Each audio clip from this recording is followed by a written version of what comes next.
Good day everyone! For today's presentation, we will be presenting about the topic runoff calculations. We will be teaching about different equations and formula about runoff. So, let's start. So, we will have a quick review about runoff. What is runoff? A runoff is a portion of rainfall which flows through the rivers, streams, and etc. The flow of water over the land surface, in rills, in stream channels, and in rivers.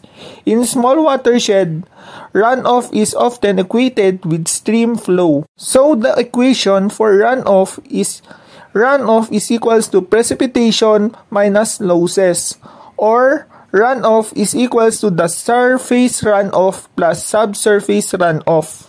So, dito sa equation natin, makikita nyo kung ano yung general equation for runoff. The first equation is for runoff is equals to precipitation minus losses. So, dito, minus natin yung total precipitation natin minus total losses.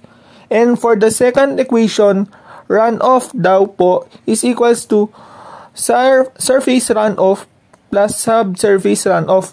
Yung total subsurface runoff natin is i-add natin sa total surface runoff.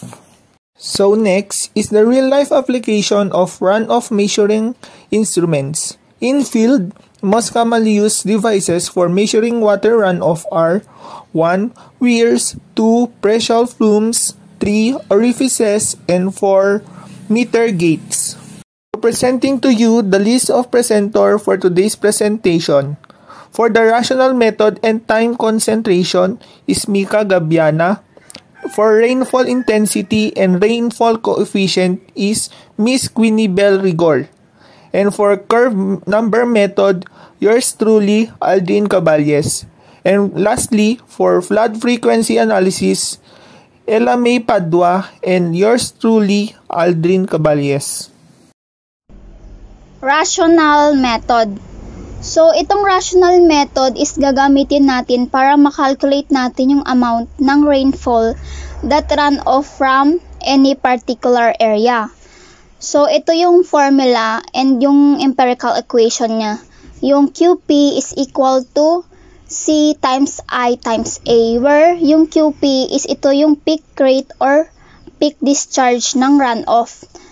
Is equal to yung C natin is yung coefficient or runoff times yung I, intensity of rainfall, times yung A, yung ating area of the catchment. Next is the rational method in a drainage basin. So, para makuha natin yung rational method sa drainage basin, kailangan natin yung depth and volume niya. Wherein yung equation ng depth ay yung I all over 100 times 3,600. Where itong 100, ito yung depth of rainfall times yung area which is 3,600. Or pwede din itong equation na I all over 3.6 times 10 to the power of 5. Parehas lang siya. And next naman is yung rainfall volume niya is yung volume is equal to depth times area. Pwede din tong volume is equal to I all over 3.6 times 10 to the power of 5 times TC times A times 10 to the power of 6. So, by-equating the volumes, pwede din gamit yung TC, QP is equal to I all over 3.6 times 10 to the power of 5 times TC times A times 10 to the power of 6. Pag kinalculate mo yan, makukuha natin tong 2.78, which is i-rewrite lang natin siya ng field application para makuha natin yung equation 2, which is yung QP is equal to 2.78C. Next is time of concentration. So, para makuha natin yung time of concentration, is gagamitin natin yung Kirpich method or Kirpich equation, where itong Kirpich equation is a formula relating the time of concentration of the length of travel and slope of the catchment, where the given empirical equation where Tc is time of concentration in terms of minutes equals to 0.01947 L raised to the power of 0.77 over S raised to the power of 0.385, where yung L dito ay yung maximum length of travel of water and yung S, slope of the catchment, equals delta H divided by L, in which yung delta H natin is difference in elevation between the most remote point on the catchment and the outlet. So itong delta H divided by L is ito yung formula na gagamitin natin to calculate the slope. So putting all this empirical equation is makakalculate natin o mafa-find out natin yung time of concentration using this equation through Kirpich method.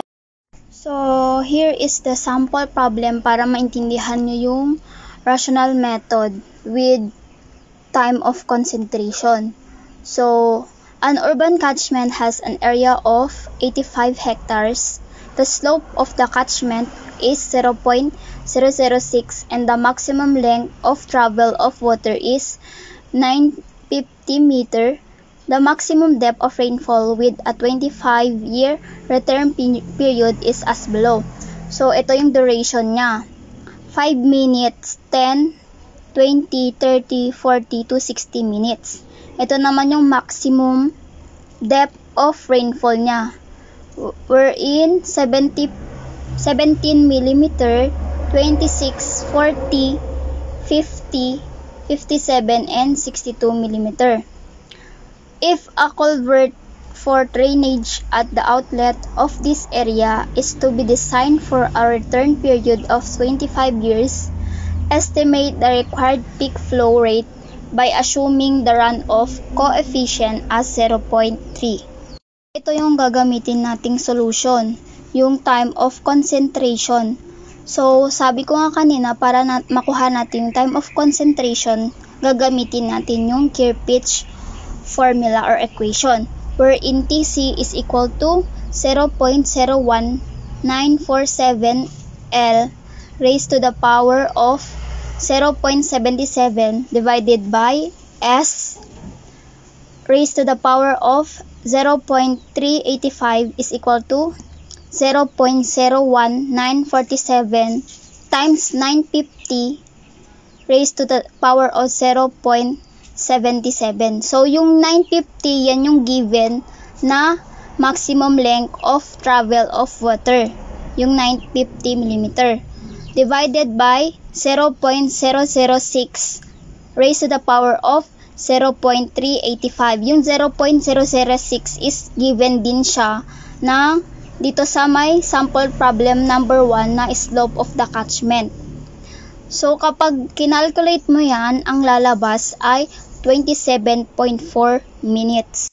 Interpolation, yung duration or minutes na makukuha niya sa 27.4 minutes, ang makukuha sa maximum depth of rainfall is magiging between 50 and 40. So, ang kukuunin natin dito is magiging equals to 50 minus 40 all over 30 minus 20, which is ito yung duration minutes niya na makukuha. Equals to x minus 40 divided by 27.4 yung nakuha nating maximum depth of rainfall minus yung 20 yung duration minutes niya. And x is equal to 50 minus 40 all over 30 minus 20. So, kinapi lang natin dun sa may nauna nating kinuha, which is yung 50 minus 40. Times 7.4, kaya nakuha natin 7.4 is dahil sa 27.4 minus 20. Kaya naging 7.40. Plus yung 40, nakuha natin yung 40 dito sa may x minus 40, which is yung nakuha nating second. Pag na-calculate na natin to, ang makukuha natin ay 47.4 mm. Then, gagamitin na natin yung formula ng average intensity, which is I TC when P is equal to depth divided by yung duration, which is yung depth natin is 47.4 all over 10 divided by 27.4 all over 60 yung duration natin. Pagka-divide natin yan, ang makukuha natin is 10.38 cm per hour. So, recalling natin sa equation 2, yung nakuha nating QP doon is 2.78. So, ita-times lang natin dun sa 0.3, which is yung given na runoff coefficient 0.3 times yung 10.38 yung nakuha nating average intensity times yung 0.85. Yung 0.85 is yung area. Pagka kinalculate na natin dyan, ang makukuha na natin is, so ang nakuha natin ay 7.35 meter cube per seconds. So yun lang yung ating sample problem para sa ating rational method and time of concentration. Rainfall intensity. The rainfall intensity corresponding to a duration Tc and the desired probability of exceedance P ay a return period T is equal to 1 all over P is found from the rainfall frequency duration relationship for the given catchment area. So we have the formula here. ITC of P is equal to KT raised to X all over TC plus A raised to N, in which the coefficients K of A, the X, and N are specific to a given area.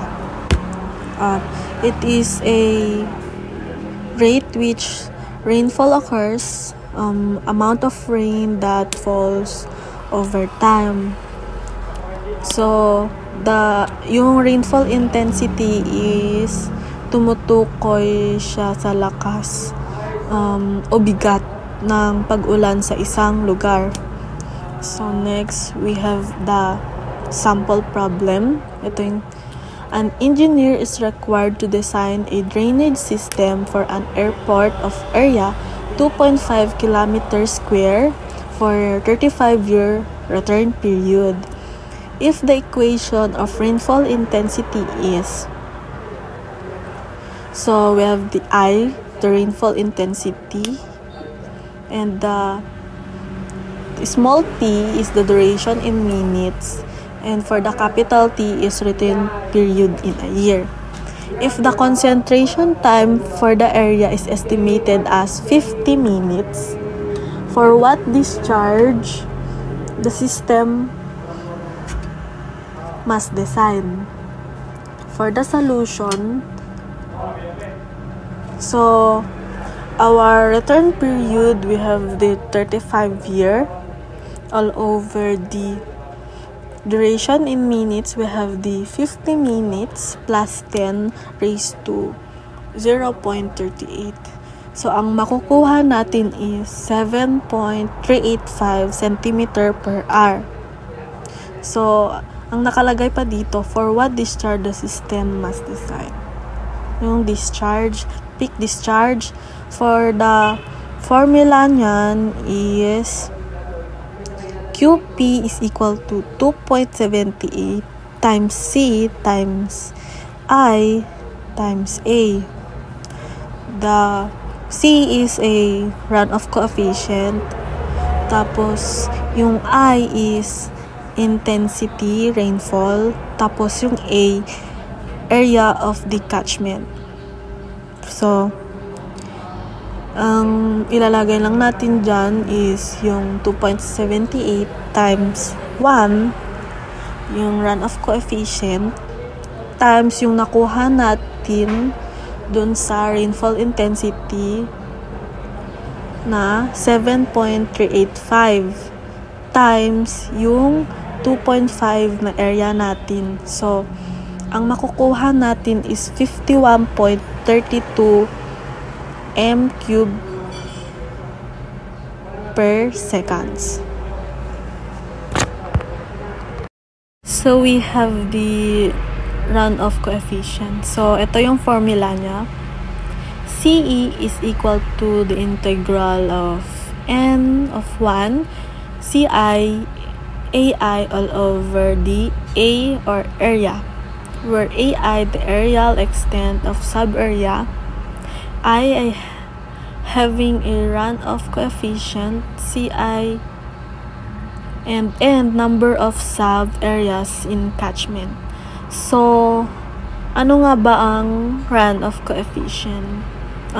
Ito yung tumutukoy sa percent ng tubig ulan na nagiging runoff or umaagos sa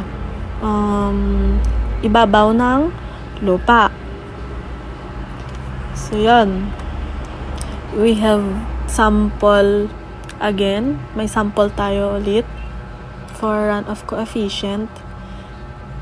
If in the urban area of example land, the land use of the area and the corresponding runoff coefficients are as given below, calculate the equivalent runoff coefficient. So, we have the land use here sa table natin. We have the roads, lawn, residential area, and industrial area.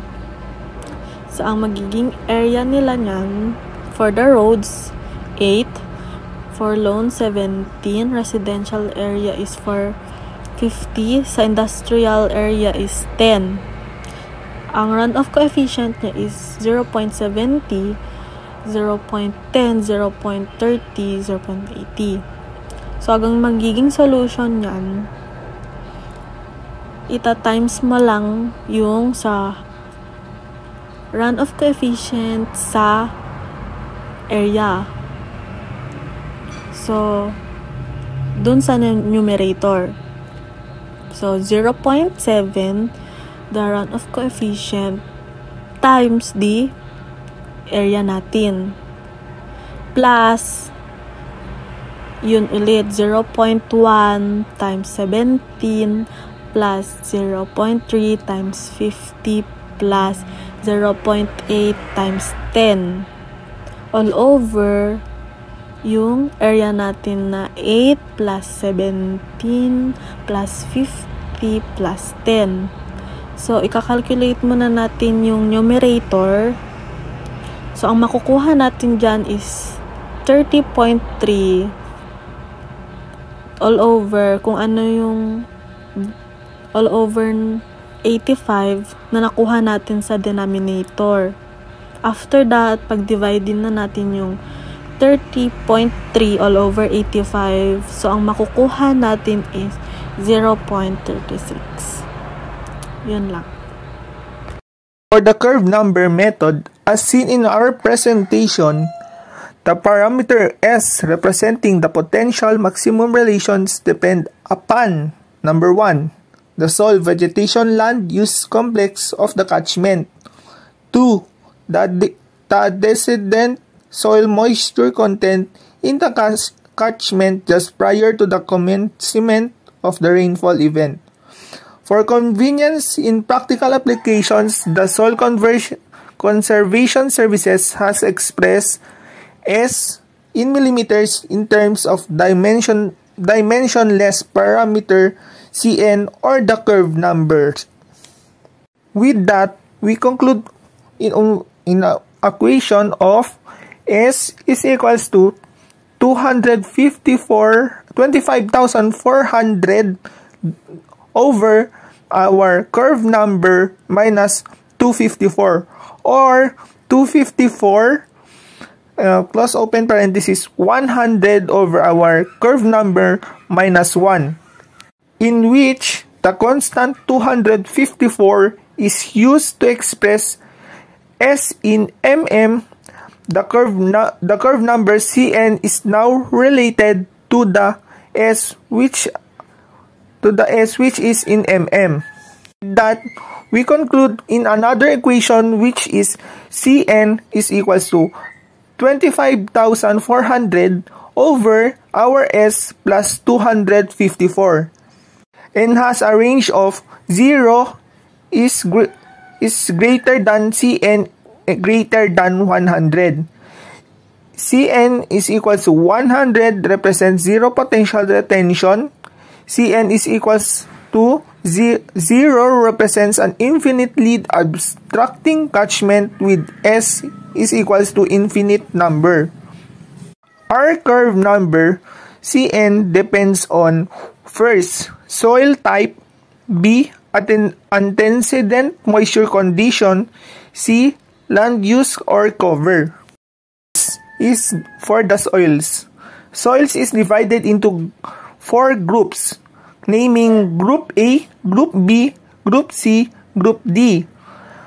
Group A stands for low runoff potential. This is the soils having high infiltration rates, while the Group B, moderately low runoff potential. These are the soils having a moderate infiltration rates. Group C is the moderately high runoff potential, soils having low infiltration rates. And lastly, Group D, high runoff potential, soils having very low infiltration rates.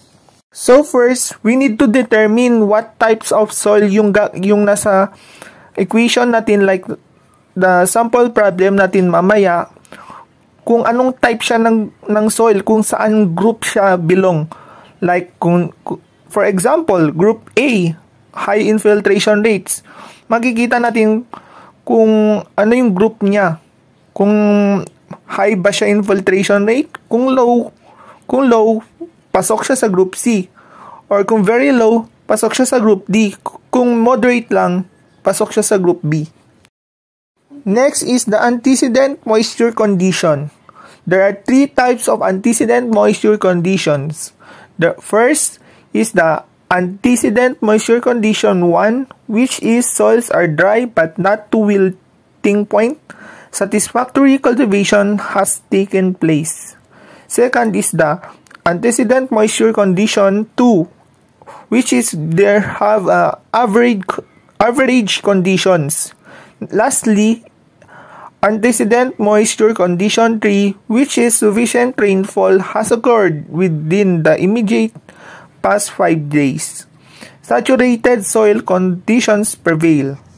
So dito guys, need natin malaman kung ano yung type ng moisture condition ng ating soil. Kailangan natin malaman kung saan siya belong na group before natin makonclude kung ano yung sa ating equation later on. Land use or cover.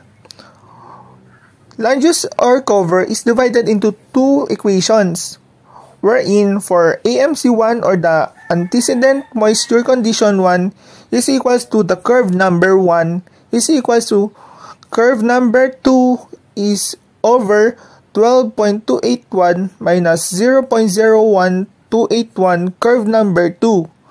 And second is for AMC3 or the antecedent moisture condition 3, wherein curve number 3 is equals to curve number 2 over 0.427 plus 0.00573 curve number 2. These 2 equations are both applicable in the curve number 2 ranges of 55 to 95, which covers most of the practical range. One thing to take note is if our lambda is equals to 0.1, our sample is a black soils under antecedent moisture content of type 2 and type 3. If our lambda is equal to 0.3, our black soils is under the antecedent moisture content of type 1 and for all other soils having antecedent moisture content of type 1, 2, and 3. For our sample problem number 4, the land use and soil characteristics of a 5,000 hectare watershed are as follows. Soil, not a black soil. Hydrologic soil classification, 60% is Group B and 40% is Group C. Land use. First, hard surface area is equal to 10%, wasteland is equal to 5%, orchard is equal to 30%, cultivated or terrace is equal to 55%, and antecedent rain is the total rainfall in past 5 days was 30 mm. The season is a dormant season. We need to compute the runoff volume from a 125 mm rainfall in a day on the watershed. To get that, we need to get the weighted curve number. Weighted curve number is equal to 489 plus 3056 over 100 is equal to 71.45. Saan natin nakuha yung 4,089 at 3,056? So, magbe-base tayo sa table natin, which is the total of all amounts of product of soil group B and soil group C, which is the total of soil group B is 4,089, while the soil group C is 3,056. Pag-aadin natin yung dalawa divided by 100, magka-come up tayo sa ating answer na 71.45. So next, nakuha na natin yung weighted curve number natin. So ipa-plug in na natin siya sa ating equation. Ang gagamitin nating equation is the curve number 3, which is equal to 71.45 over 0.427 plus 0.00573 times 71.45, which is equals to 85.42. So, yung dito sa equation natin, makikita natin na yung nakuha nating curve number is ipa-plug in natin sa equation natin ng curve number 3, which is nakuha natin ang ating curve number 3 is equals to 85.42. Now, since our soil is not a black soil, our lambda is equals to 0.3 is used to compute the surface runoff. So, i-compute na natin yung surface runoff. PE is equals to P minus 0.3 S squared over P plus 0.7 S, for P is greater than 0.3 S. So that S is equals to 25,400 over our curve number minus 254 is equals to 25,400 over our curve number, which is 85.42 minus 254. So our answer is equals to 43.35 mm. So this 43.5 mm is ipa-plug in na natin para makuha natin yung ating PE. PE is equals to 125 times ang ating lambda or 0.3 times our S, which is 43.35 squared over 125 plus 0.7 times our S, which is 43.35 is equals to 80.74 mm. So, nakuha na natin yung ating PE. So, we need to find our total runoff volume over the catchment, VR. So, to get that, we need to use the equation is equals to 5,000 times 10 raised to 4th times 80.74 times 1,000. So, ang answer dito is equals to 4,037,000 cubic meter or 4,037 cubic millimeter.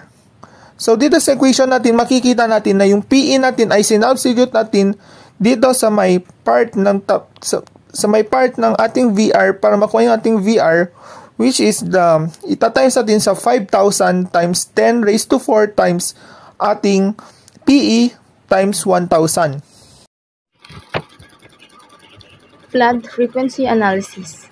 We find the probabilities of flood by the equation P is equal to M all over N plus 1, where P is the probability, M is the number we calculated, and the number of years in the record. The probabilities will go on the x-axis and the discharge will go on the y-axis. And the title of the graph is Flood Frequency Curve. Flood corresponding discharges and probabilities. So, kailangan natin i-plot yung probabilities at discharges. At kailangan natin mag-draw ng best fit line doon sa dataset natin na nakuha. At yun ang tawag sa resulting line ay flood frequency curve. The likelihood of a particular event is calculated from its flood frequency as follows. F is equal to P times 100 is equal to M all over N plus 1 times 100. For example, the chance of a 50-year flood occurring this year is 1 all over 50. So, may makukuha tayong 0.02. Imumultiply natin siya sa 100 para makuha natin is nasa percentage. So, bali yung nakuha natin is 2% chance. So, meron lang daw na 2% chance na mag-o-occur yung 50-year flood ngayong taon. So, dun sa discuss ni Miss Ella May Padua, magka-come up tayo sa ating table. Ang year natin is between 1950 to 2000. So, there is a 50 years here in our year. Tapos, yung discharge and discharge descending order are given. So, yung discharge natin is makikita natin sa table. So, yung gagawin natin dito is i-arrange natin into descending order. So, makikita nyo sa table na na-arrange na siya into descending order. So, yung ating M is equals to yung kung ilan sila.